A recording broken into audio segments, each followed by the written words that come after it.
Bonjour à tous et bienvenue dans Souvenirs d'écolier. Comme tous les week-ends, je reçois une personnalité qui va se confier pour nous sur son enfance et sa scolarité. Et avec moi aujourd'hui, Béatrice Delaboulée. Bonjour Béatrice. Bonjour Malika. Alors tu es comédienne, tu tiens notamment l'un des rôles principaux dans Tropique criminel, aux côtés de quelqu'un que je connais bien. Oui, Sonia. Sonia Rolland. Elle est comment d'ailleurs sur le tournage, Sonia? Elle est fabuleuse, c'est une grande sœur, c'est une sœur tout court, c'est vraiment... elle est adorable, professionnelle, drôle, enfin, elle n'a que des qualités. C'est un peu agaçant. À côté de tout ça, tu as aussi cofondé en 2008 le célèbre groupe Hernadette. Absolument. On reviendra dessus un petit peu plus tard dans l'interview. Mais si tu es là aujourd'hui, c'est pour nous parler d'un tout nouveau projet, un one-woman show, ton premier, baptisé Héroïne, qu'on peut voir au Métropole, un théâtre à Paris, tous les mardis et mercredis à 21h15. Bravo, tu es bien renseignée. J'y suis allée, juste hier soir en plus. C'est vrai. C'est jusqu'au 18 décembre? Oui, pour le moment, ça prolongera peut-être. Et puis c'est en tournée aussi un peu partout en France. En France, il y a des dates en France. Qu'est-ce qui t'a donné envie de te lancer en solo? Écoute, c'était un peu le hasard et du coup, eh ben voilà, l'occasion a fait le larron. On avait une date prévue dans un théâtre pour une autre pièce qui finalement a été annulée. Et ma cousine Célia, avec qui je travaille aussi, qui fait partie des Hernadettes, me dit bah vas-y, t'as qu'à y aller toute seule, ça fait longtemps que tu veux essayer le One. Et du coup, ça a été l'occasion, on avait cette date et je dis bon, bah d'accord. Mais tu as dû écrire tout un spectacle? Exactement. Tu l'as écrit en combien de temps, du coup? Je l'ai écrit, la première mouture, j'ai dû l'écrire en, tu vois, je vais dire à peu près un mois, tu vois. C'est allé très, très vite. Et puis après, et c'était un spectacle sur les héroïnes de Molière, parce que bon, voilà, le contexte faisait que. Donc c'est comme ça qu'on... Il y a un petit passage, d'ailleurs. Voilà, il en reste un minuscule passage, mais de cette première mouture a découlé cette thématique des héroïnes qui m'est apparue comme quelque chose d'assez évident. Non pas les héroïnes, c'est pas vraiment des portraits d'héroïnes comme tu as pu voir hier, mais c'est plutôt la nature des héroïnes. Qu'est-ce qu'elles nous inspirent, pourquoi elles nous portent et qu'est-ce que j'aime dans ce concept des... Et c'était quand, cette date où tu as dû te lancer toute seule? C'était le 10 novembre, c'était il y a... Ça va faire 2 ans. Ah, 2 ans. Mais il s'est passé un an entre la première et la deuxième mouture, si tu veux. Donc là, maintenant, c'est dans ta version la plus aboutie. C'est dans ma version la plus aboutie, exactement. Comment tu pitcherais le spectacle? Eh ben, c'est un peu, c'est ce que j'ai marqué sur l'affiche, c'est l'épopée d'une misogyne en thérapie. Alors, c'est un titre qui peut avoir l'air étrange, mais je parle de ce mal du siècle, ou des 4 derniers millénaires en tout cas, qui touche en fait évidemment beaucoup la société, les hommes, mais aussi les femmes, et on n'en parle pas beaucoup. Et moi, je l'ai un peu subi, cette misogynie, et je l'ai aussi infligée. Et du coup, eh ben, c'est une façon de dire, une fois qu'on sait qu'on l'a, c'est plus facile de s'en défaire, de déconstruire ce schéma-là.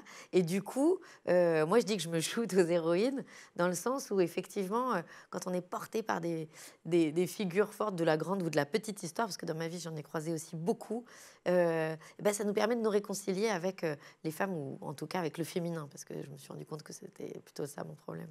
Et la suite, c'est donc de le jouer aussi dans toute la France? Absolument. En fait, là, en ce moment, je suis à Paris en début de semaine et en tournée les fins de semaine. Toutes les fins de semaine? J'ai des semaines très chargées. Là, on est où, là, par exemple? Là, on est à Paris. Là, on est à Paris. Ouais. Mais demain, je suis à Arras, tu vois. Après, je suis à Clermont-Ferrand. Après, je reviens à Paris.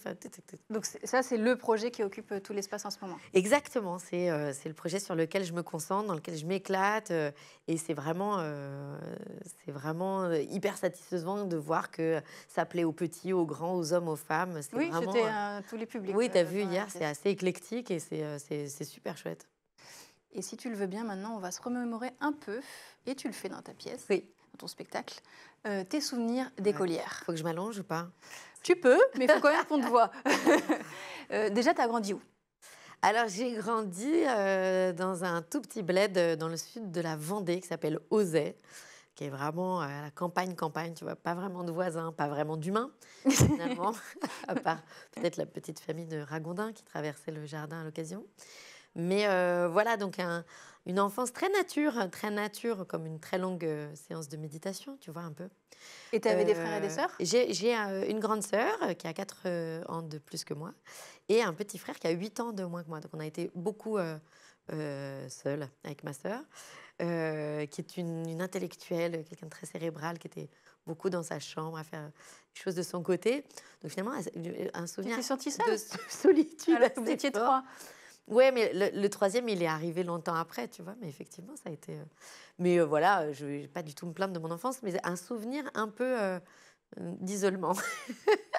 C'est dur. Mais joyeux, tu vois, dans la nature. Voilà. Est-ce que tu dirais que quand tu regardes ton enfance, c'était une enfance heureuse? Oui, j'ai eu une enfance très heureuse. J'étais vraiment gâtée, c'était très apaisé, tu vois. D'abord, c'est une chance de grandir dans la nature. Et puis j'ai des parents aimants, j'ai un frère et une sœur aimants. Non, non, j'ai eu une enfance très, très heureuse. Mais je pense que cet ennui dont je parle, quelquefois mes parents, quand ils viennent voir le spectacle, ils sont là genre « Ah, tu t'es ennuyé, c'est notre faute et tout ». Je dis « Ouais, mais en même temps, on est construit de ce qu'on est fait ». Et moi, je remercie cet ennui parce que je pense que c'est ce qui m'a rendue créative aussi. Et c'est important de toute façon dans l'enfance, les phases d'ennui. Bien sûr, bah, moi j'en ai eu beaucoup. Toi, trop. Mais du coup, c'est vrai que c'est ce qui développe vachement l'imaginaire et je me suis tellement projetée ailleurs qu'aujourd'hui, le monde est un terrain de jeu, quoi. Et en grandissant, tu as construit quelle relation avec tes frères et sœurs? Oh, ben, très, très, très amicale. Ma sœur est un peu loin, elle habite à Bruxelles. Enfin, un peu loin, ça va, c'est pas loin, c'est Bruxelles. Oui, il y a plus loin. Il y a J'ai cru plus que t'allais me loin. dire, elle était sur un autre continent. Donc voilà, c'est un peu plus éloigné et tout, mais avec mon frère, on s'entend très bien. C'est plus mon voisin, il habite vraiment pas très loin de chez moi à Paris. Et, et voilà, et j'ai des parents très, très fédérateurs aussi, qu'on retrouve souvent pour les fêtes de famille. Ils habitent toujours en Vendée. Tu retournes t'ennuyer un ouais, petit peu là-bas? et ben, je m'ennuie pas. J'y fabrique des projets aussi. On a développé ensemble en famille un festival autour de l'art de la correspondance qui s'appelle Lettres d'Oser. Donc, chaque fin de mois d'août, on ouvre les jardins de notre maison et on fait une journée où on reçoit un peu plus de 200 visiteurs qui viennent écrire des lettres ou créer des œuvres postales. C'est hyper sympa. La prochaine aura lieu Et ça fait combien de le temps que vous faites ça? 23 août. Là, c'était la 4e édition. Voilà. Et c'est toi qui as eu l'idée? Ouais, c'est moi qui ai eu l'idée. Je crois que c'était pendant le confinement. Pareil, on s'emmerdait un peu. Et j'étais là-bas. Pendant le confinement, tu as beaucoup... ta vie a complètement switché. Ouais, un peu. Oui, parce qu'il y a plein d'idées qui sont nées de ce nouvel ennui qui nous saisissait tous. T'aimes pas l'ennui, en fait? Ben si, c'est des zones, en fait, d'imaginaire. Donc, c'est assez... Oui, j'ai probablement envie de le remplir avec quelque chose, cet ennui. Ouais, je ne suis pas très oisive, comme c'est pas trop mon... Mot dont tu parles. Loisible. Ah, loisible. Loisible et oisif, ouais, voilà. J'aime bien les mots en oisi. Quel genre d'élève tu étais? J'étais plutôt une bonne élève. J'avais 1 an d'avance, donc voilà, le petit... Tu avais sauté quelle classe? Alors, en fait, j'ai commencé par sauter une classe. C'est-à-dire que je crois qu'on m'a mise directement en grande section. D'accord. Parce que je crois que ma grande sœur me parlait beaucoup et mes parents, ma mère est orthophoniste et tout, donc le langage s'est développé très tôt chez moi, je crois, et du coup, je n'avais pas d'interlocuteur dans les petites classes de maternelle, et du coup, ils m'ont mis dans une classe où je pouvais échanger avec les gens parce que je parlais beaucoup, et voilà, donc j'ai commencé avec 1 an d'avance, et après, ouais, j'ai gardé. Ouais, j'ai gardé. Mais j'aimais bien. Et tu avais des amis? Beaucoup d'amis à l'époque? J'avais beaucoup d'amis à l'école primaire. J'étais un peu chef de gang. Et non, j'avais toute une bande de copines, de copains et tout. C'était très sympa. Et après, au collège, comme je le raconte dans mon spectacle, je me suis pris un petit coup sur le museau. Tu as été isolée pour le coup? Ouais. À nouveau, alors que tu te sentais déjà isolée un petit peu chez toi? Alors pareil, hein, je pense que c'est ce que je raconte dans le spectacle aussi, c'est que ça permet de créer sa propre identité aussi. On se dit, bon, très bien, je ne fais pas partie du groupe. Mais tu dis que c'est une période qui a duré très longtemps. Ça a duré 2 ans, ouais. 2 ans extrêmement long. 2 ans d'une espèce de harcèlement scolaire assez sourd parce que fait de silence, en fait. On t'ignorait, en fait. Ouais, c'était... Ouais. Est-ce que avec le recul, tu sais expliquer ce qui a conduit à cette situation? C'est difficile à expliquer, J'en parle un peu dans le spectacle, mais c'est... Tu parles de ta petite taille? Ouais, non, mais je parle de ma différence. En fait, je pense que quand tu es... Le collège, c'est un moment où on a besoin d'appartenir à un groupe, de faire corps. Le sentiment d'appartenance, il est très important, s'identifier à un groupe et tout. Et et je pense, moi et plein d'autres, hein, c'est souvent ceux qui subissent le harcèlement, c'est dès qu'on se démarque un peu... donc moi, effectivement, la petite meuf du premier rang qui voilà, qui parle beaucoup, qui participe en cours, qui a un nom avec une particule, voilà, il y a plein de choses qui font que... Ah, tu penses que ça aussi? Bon, je sais pas, j'étais la seule à porter un nom comme ça à l'endroit où j'étais. Trop bonne élève, trop parfaite. Ouais, ou trop, pas dans le groupe, je pense. Enfin voilà, pas uniforme, pas dans l'uniformité. Et globale. comment après, tout d'un coup, tu sors à nouveau de cet isolement? J'ai changé de lycée. Ma mère m'a inscrit dans un mais pendant 2 ans, elle savait que toi, tu étais ouais, isolée? mais comme je disais dans le spectacle, aujourd'hui, ça s'appelle du harcèlement scolaire, mais moi, à mon époque, ça s'appelait un lundi. Ouais. C'est-à-dire, oui, bon, tu vois. Et puis, évidemment, avec le recul, tu te rends compte... Moi, rétrospectivement, je me disais, j'étais pas mal isolée et tout. Après, au quotidien, bon, il n'y a pas non plus personne qui te parle du tout. Juste, tu as perdu tes meilleures copines. Voilà, après, tu es un peu obligé de changer tes habitudes. C'est des amitiés qui naissent puis qui meurent. Enfin, tu vois, c'est très pauvre. C'est pas des liens solides comme tu peux garder jusqu'à très longtemps après. C'est tout à coup, il y a quelque chose qui s'est brisé. Et après, tu as créé des amitiés solides? Et après, j'ai recréé d'autres amitiés au lycée. Mais après, bon, voilà, comme au lycée, c'est un peu tardif. Après, on part tous... Enfin, moi, comme j'étais à la campagne, on partait tous faire nos études dans différents endroits. Et c'est des liens qui se sont un peu perdus. Après, Facebook a ramené un peu... Est-ce que tu as retrouvé justement celle qui t'avait un peu maltraitée? Oui, et alors, tu vois, c'est ça qui... Alors, non, enfin, il y en a une que j'ai recroisée il n'y a pas très longtemps. Et ce qui est intéressant, enfin, il y en a quelques... En fait, elles viennent me voir en tournée, c'est assez amusant. Mais parce que, et j'en ai parlé avec les deux, il y en a une qui se souvient, qui dit, j'ai laissé faire, j'ai été passive et je m'en souviens. Elle me dit, mais je l'ai moi aussi vécu, en fait, parce qu'elle aussi, après, a été harcelée, voilà, mise de côté et tout.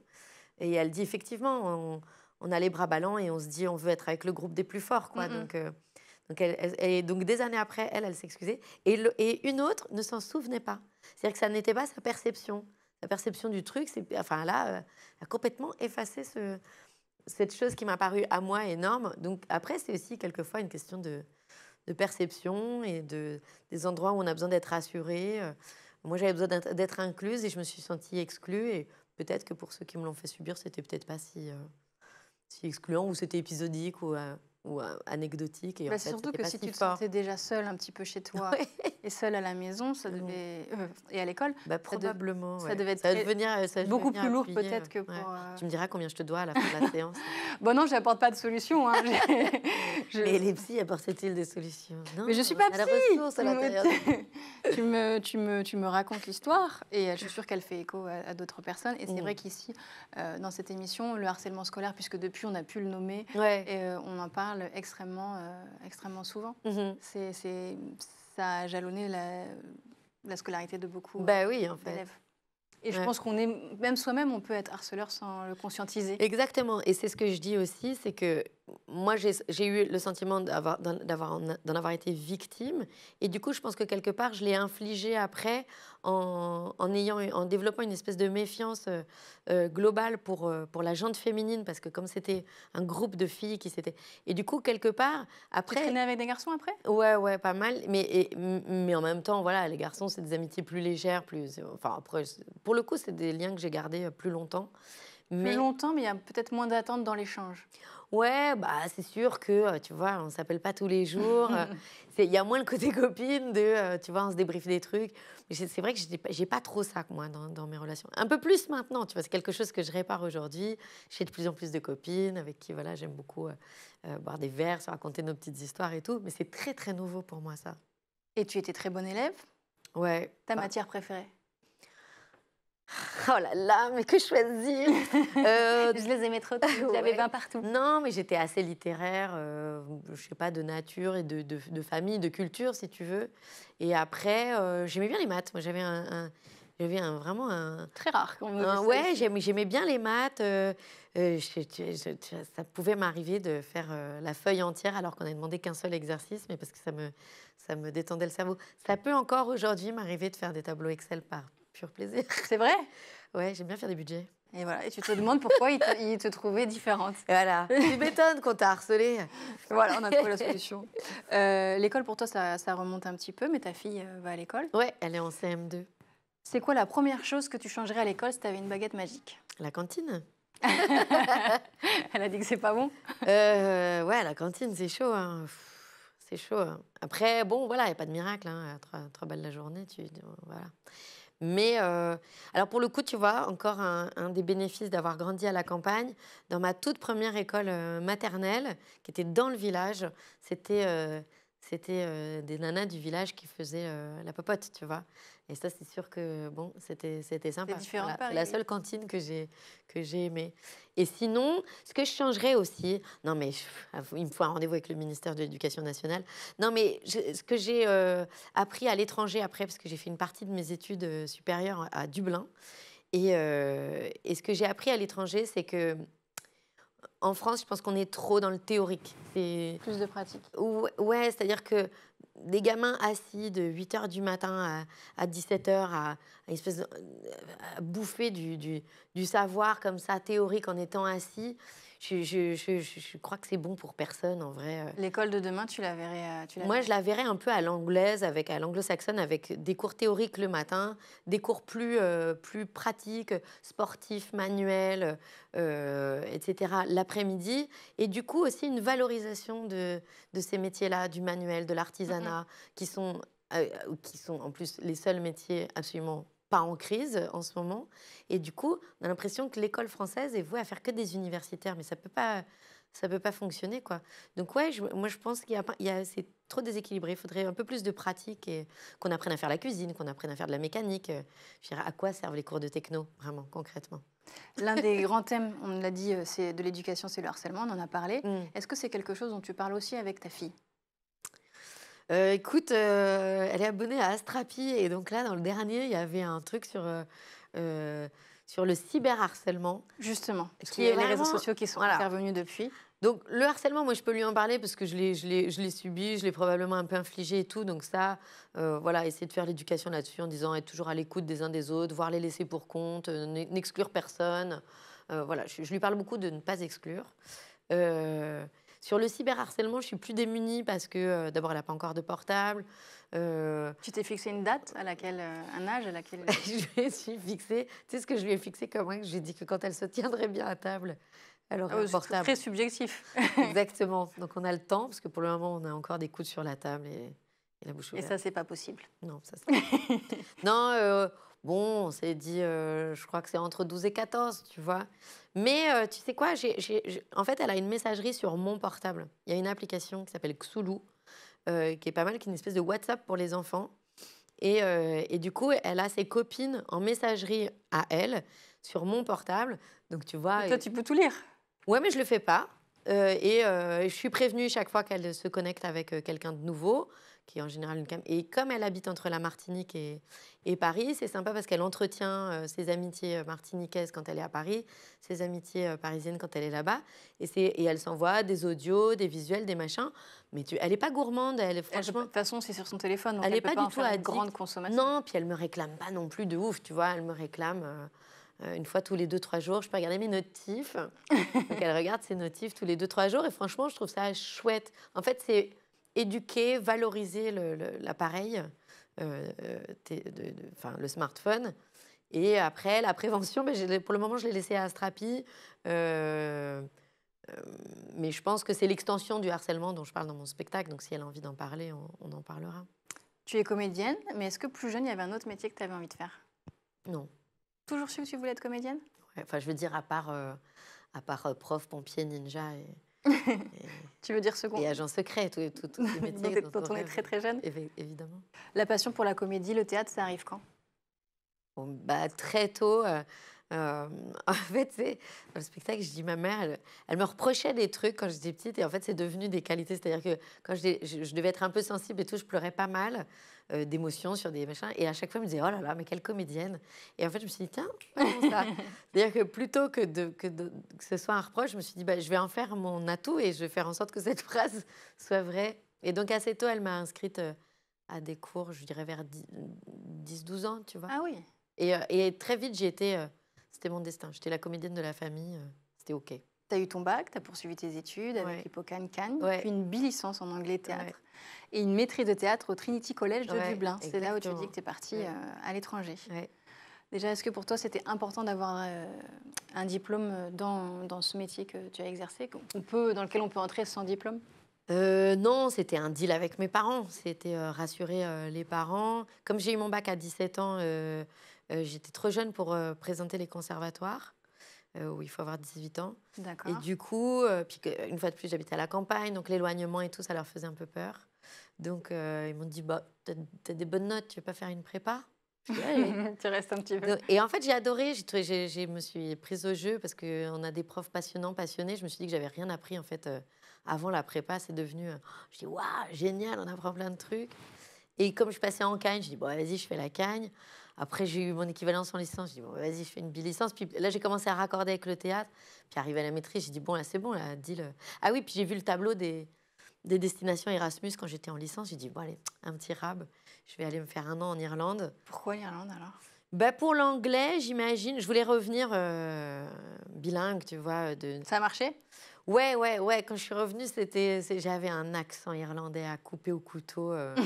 J'ai un peu perdu, mais ça revient vite. J'ai emmené ma fille justement en Irlande cette année et ça revient assez vite quand j'y suis. La vie étudiante en Irlande, c'est comment? C'est fabuleux. La vie Erasmus, c'est fabuleux. Le fait de... C'est ce que je raconte dans mon spectacle. Il faut que j'arrête de dire ça, mais surtout qu'il faut venir le voir. Pas tout dire non plus, voilà, oui. Sinon, voilà. Mais le fait de s'extraire de son environnement socio-culturel, éducatif, familial, etc., ben, je trouve que c'est ce qui fait qu'on se trouve vraiment. Moi, quand je me suis téléportée en Irlande, tout à coup, c'est comme si c'était une renaissance. Chaque choix, et même de bouffe, de métier, j'ai demandé à mes parents de me couper le robinet à ce moment-là, de ne plus me financer. Ah oui. Et je voulais que tous les choix soient les miens, de financer mon appart, de machin, de faire mes études. Et du coup, je me suis trouvée à ce moment-là. Tu vois, je me suis dit, bah, chaque choix que je fais à partir de maintenant, c'est le jour zéro, c'est le jour 1 de mon monde d'adulte. Et donc, je trouve que l'Erasmus, c'est fabuleux pour ça. Tu as vu une différence de pédagogie entre la France et l'Irlande? Énorme. Quel point notable tu notes? Eh bien, ce truc de le théorique ou l'académique, ça continue même au collège, à l'université anglo-saxonne. Tu as la moitié de ton temps qui est, comme en France, tu as 20-25 heures de cours par semaine de théorique, des matières que tu as choisies. Sauf qu'en France, après, c'est d'ailleurs pour ça que le décrochage scolaire en université, il est énorme. En France, c'est difficile de s'accrocher quand tu as si peu de temps, de temps de cours et tout ça. Et là-bas, il y a des campus et du coup, tu y passes ta journée parce que le reste du temps, tu t'inscris à des clubs et des sociétés et tu peux être étudiant en droit, mais trésorier de l'association de théâtre, champion de badminton. Et tu t'inscris à plein de trucs de sport, de débat, de théâtre, de culture, de ce que tu veux. Et tu le mets sur ton CV. Et ça, tu vois, c'est pas que l'éducation qui est différente, c'est aussi le monde du travail anglo-saxon qui est plus à la méritocratie ou à la curiosité humaine de « Ah, votre CV m'intéresse parce que, en dehors de faire du droit, vous avez été trésorier de l'association de théâtre. » Ben, ça crée des profils plus riches, en fait, qui sont pas juste ouais, je suis une bête en sociologie, super. Oui, et puis de se connaître plus rapidement aussi. Oui, puis on n'est pas qu'une matière, en fait. On est aussi... on est autre chose, on peut aimer autre chose que la matière qu'on a choisie. Une fois que tes études sont terminées, qu'est-ce qui se passe? Je reviens et là je dis à mes parents bon bah c'est bon, j'ai rempli le deal et ils m'avaient promis qu'ils m'offriraient un cours de théâtre professionnel et alors je vais peut-être pas leur faire de la pub mais mes parents ont choisi Florent et alors moi j'étais là genre oh putain. Pardon, je dis non. J'avais pas très envie. Je trouvais qu'il y avait beaucoup de... Voilà, j'avais pas envie de faire cette école. Et puis, bon, c'était un peu la seule dont ils avaient entendu parler. Donc, ils pensaient que c'était bien pour moi. Et en fait, j'ai été prise directement en 3e année à Florent. Et alors, c'était pas mal parce que je pouvais mettre en scène. Et donc, j'ai vraiment passé très peu de temps à Florent. Et finalement, c'est une école que j'ai trouvée... un peu à l'image du métier, c'est-à-dire qu'il y a beaucoup de monde, c'est pas les meilleurs qui gagnent. Et oh là là, ça taille. Je te jure que c'est vrai. Bah non, mais après dans le métier, voilà, ça doit arriver à tout le monde de voir un film et de se dire mais c'est pas dingue. C'est pas dingue. Et voilà, et ce métier il est fait comme ça aussi. Donc c'est pas l'excellence Florent, mais c'est assez à l'image de ce métier-là, donc c'est assez formateur. Et là, je me suis créé des amitiés que j'ai encore avec des gens avec qui je travaille encore aujourd'hui. Tout de suite des castings. Ça reste mon école. Et après, alors j'ai produit ma première pièce. J'ai mis en scène Fin de partie de Beckett à Florence. Je l'ai sorti de l'école. Du coup, pour le sortir de l'école, pour le produire dans la vraie vie, je l'ai produit moi-même. Donc j'ai appris à produire dans une boîte de prod. Où là, il y a un gars qui me dit, on cherche une voix, Philippe Sachs, il s'appelait. On cherche une voix pour TD2A, qui était un programme jeunesse pour France 2. TD ou KD2A? TD2A, qui était encore plus tôt que KD2A. Et j'ai passé le truc. Et après, j'ai passé le casting pour KD2A et je l'ai eu. Et du coup, après, je suis devenue... j'ai commencé une carrière où j'ai fait plusieurs métiers que j'ai encore aujourd'hui. C'est-à-dire que j'étais comédienne sur TD2A, KD2A. J'étais metteur en scène et productrice de Fin de partie. Et pour financer mes pièces, j'ai organisé des fêtes parce qu'en rentrant de Dublin, je me suis dit, il faut monter des clubs et des sociétés en France. Donc, je me suis réinscrite à la fac et j'ai monté une association de fêtes. Franco-Erasmus, financée par la fac, s'il te plaît, où j'organisais des fêtes pour que le lien se fasse entre les Français et les Erasmus. Et ça s'appelait Paris étrange. Et on a fait des fêtes géniales. Et encore aujourd'hui, j'ai une boîte d'événementiel où j'organise des fêtes. On avait monté une boîte d'événementiel avec les Hernadettes. Et c'est resté. Justement, tu confonds les Hernadettes en 2008. Ouais. Et là, c'est un énorme succès. C'est le plus gros groupe de air guitar de France. Du monde, ma pauvre amie. Du monde. Ouais, ça a duré 15 ans. 15 ans 15 ans. De spectacles, de tournées. De tournées, d'émissions de radio, de web-séries, de produits dérivés, de livres pour les enfants, de micro-karaoké. Tu t'attendais à un succès pareil? Bah, tu commences pas une aventure en voulant qu'elle marche pas, tu vois. Mais en revanche, c'est vrai que c'est une blague qui aurait dû durer un soir, tu vois. Et puis, finalement, on a tiré le fil. Comme j'avais appris la production sur mes pièces, que j'avais appris l'événementiel, tout ça, tu vois. C'est marrant parce que je repense à ma mère, qui, à l'époque, où j'organisais des fêtes, où je mettais en scène, elle me dit « Mais tu voulais pas être comédienne ?» Je dis « Ah, t'inquiète, t'inquiète. » Elle me dit « Mais qu'est-ce que tu fais à organiser des fêtes? C'est pas du tout ça. » Je dis « T'inquiète, t'inquiète. » Et en fait, tu vois, aujourd'hui, ces fêtes, elles m'ont fait rencontrer celui qui est devenu aujourd'hui mon mari, mon collègue. Il est sur les il était sur... Bon, c'est fini Hernadette, mais voilà, on a travaillé 15 ans ensemble. On est co-auteurs, coproducteurs. C'était pas trop difficile d'arriver quand même à mener de l'autre côté ta carrière de comédienne? Ben si, et franchement, il y a eu un petit ras-le-bol vers 2019, tu vois, je crois, où j'ai dit, en fait, je gère trop de trucs, j'en ai marre de produire, de mettre en scène, de porter des collectifs. Je crois que mon rêve, en fait, et ma mère avait raison, comme souvent. D'être comédienne. Voilà, d'être comédienne. Et donc, je leur ai dit, je crois que je vais ralentir un peu le projet collectif. Et arrive. 3 mois après, ding dong, bonjour, c'est le Père Noël. Et voilà, et j'avais le casting de Tropique qui m'est tombé dessus et que je suis allée chercher vraiment comme une pirate, le couteau entre les dents en disant, ça c'est pour moi. Et tu te souhaites quoi pour les années à venir? Eh ben, plein de rôles. Maintenant que je fais ça, j'ai super envie de jouer plein de trucs différents.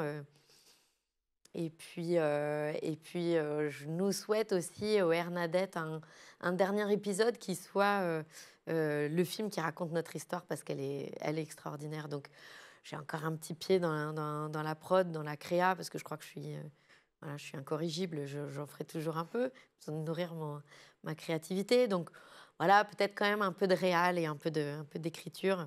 J'adore écrire avec mes copains. Voilà, j'ai des projets d'écriture avec Bérangère Krief, avec François Vincentelli. J'ai envie j'ai envie de jouer dans des films que j'ai envie de voir à la télé ou au cinéma et que je vois pas. Et puis surtout, il y a ton spectacle. Ouais, dans lequel je fais qu'est-ce que je veux. Pour nous, c'est déjà la fin de l'émission. Merci beaucoup. Merci d'avoir partagé avec nous ces souvenirs. Moi, je vous retrouve le week-end prochain pour de nouveaux numéros de Souvenirs d'écoliers sur School TV.